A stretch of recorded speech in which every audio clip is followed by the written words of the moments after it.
وہابی کون لوگ ہیں؟ وہابی اور ایک عام مسلمان میں کیا فرق ہے؟ دیکھیے، وہابی کا لفظ بطور گالی استعمال کیا جاتا ہے، جیسے جماعت اسلامی کے لوگوں کو لوگ مودودیہ کہہ دیتے ہیں۔ تو اول تو یہ لفظ کسی شکل میں بھی زبان پہ نہیں لانا چاہیے، کبھی استعارتاً کسی شخص کو معین کر کے نہیں کہنا چاہیے کہ وہ وہابی ہے۔ یہ وہ یعنی توہین ہے جس سے کہ اللہ تعالیٰ نے روکا ہے۔ لیکن وہ کون لوگ ہیں جنہیں وہابی کہا جاتا ہے؟ نجد میں آج سے تقریباً 250 سال پہلے ایک شخصیت پیدا ہوئی، محمد ابن عبد الوہاب۔ انہوں نے دین کی خدمت کی، دین کی اصلاح کا کام کیا، جو بھی مسلمانوں میں غلط چیزیں رائج تھیں، مشرکانہ اعتقادات، بدعات، ان کا قلقمہ کیا اور ایک تحریک شروع کی۔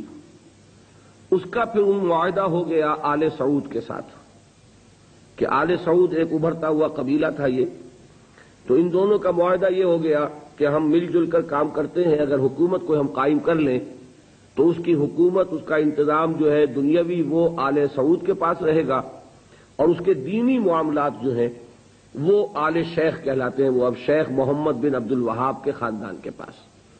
اس طرح یہ سعودی ڈائنیسٹی شروع ہوئی۔ پہلے نجد میں حکومت بنی، پھر انہوں نے حجاز کو بھی فتح کر لیا تو حرمین شریفین بھی انہی کے زیر انتظام آ گئے۔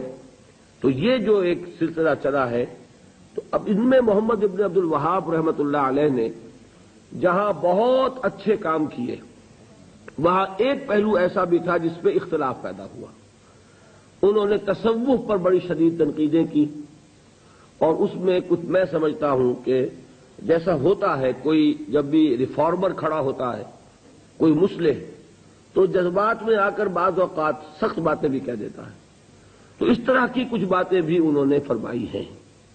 اس کا رد عمل ہندوستان میں خاص طور پر ہوا، اور انگریز نے وہاں پر جو شہیدین کی تحریک تھی، شاہ اسماعیل شہید اور سید احمد بریلوی رحمۃ اللہ علیہ، ان کی جو تحریک تھی، اس کو بدنام کرنے کے لیے یہ کہہ دیا کہ یہ انہی وہابیوں کے پیروکار ہیں، اور ہمارے ہاں بعض علماء نے پھر ان کی مخالفت اسی وجہ سے کی اور فتوے دیے ان کے خلاف۔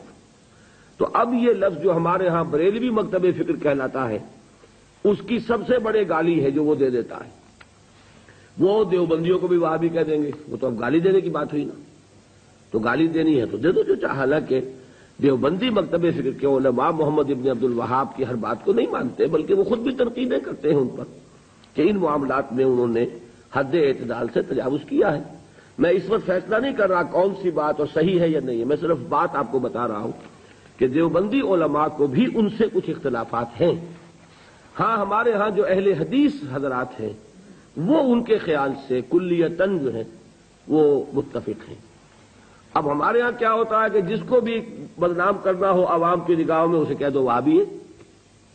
اس کا ایک لطیفہ بھی بیان ہوتا ہے، جبکہ ہندو بھی تھے، اور ہمارے پاکستان میں کہتے ہیں کہ ایک جگہ پر کوئی بنیا تھا، وہ مولوی صاحب جو تھے وہ اس سے سودا لیتے رہتے تھے قرض پر۔ ایک موقع پہ آ کے بنیے نے کہہ دیا کہ مولوی صاحب اب آپ کو میں سودا مزید نہیں دوں گا، پہلا حساب چکا دیجیے۔ تو انہوں نے واعظ میں کہہ دیا کہ فلاں شخص سے شنکر لال سے اب سودا نہ لو مسلمانوں، وہ وہابی ہو گیا۔ لوگوں نے اس کا بائیکاٹ کر دیا، تو اس نے ہاتھ جوڑ دیا آ کر۔ تو وہابی اس معنی میں اب گالی کے طور پر لفظ استعمال ہو رہا ہے۔ اللہ تعالیٰ مجھے اور آپ کو اس سے بچائے۔ محمد ابن عبد الوہاب رحمۃ اللہ علیہ نے بہت کام اچھے کیے۔ اس عرب میں بھی بہت شرک ہو رہا تھا، قبر پرستی ہو رہی تھی، یہاں تک کہ جو یمن سے حاجی آتے تھے، طائف سے گزرتے ہوئے حضرت عبداللہ ابن عباس کی قبر چونکہ طائف میں ہے، پہلے اس کا طواف کرتے تھے، پھر جاتے تھے خانہ کعبہ کے طواف کے لیے۔ تو انہوں نے ان تمام چیزوں کو ختم کیا ہے، اور ابھی تک تو انہی کے اثرات تھے اصل میں کہ جو سعودی عرب میں چل رہے ہیں۔ اب جو نئی نسل ابھر آئی ہے تو وہ آل شیخ کا عمل دخل جو ہے وہاں بہت کم ہو گیا ہے۔ آگے حالات کیا ہوتے ہیں تو اللہ کے علم میں، یہ ہے اصل شے۔ تو اس کو جو حقیقت ہے اسی تک رکھنا چاہیے۔